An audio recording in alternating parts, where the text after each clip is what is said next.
കാലാവസ്ഥാ അധിഷ്ഠിത വിള ഇൻഷുറൻസിന് അക്ഷയ സെന്ററുകൾ വഴി അപേക്ഷിക്കാം.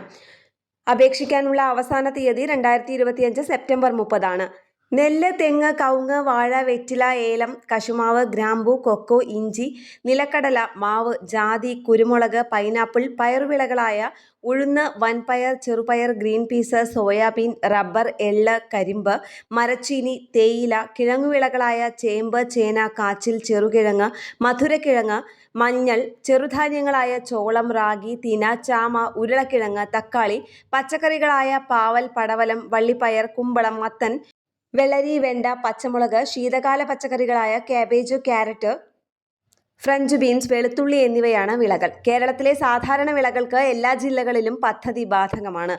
എന്നാൽ തേയില, ചെറുധാന്യങ്ങൾ, ശീതകാല വിളകൾ, കരിമ്പ് തുടങ്ങിയവയ്ക്ക് അവയുടെ കൃഷി പ്രചാരത്തിലുള്ള ജില്ലകളിലാണ് ഇത് ബാധകമാവുക.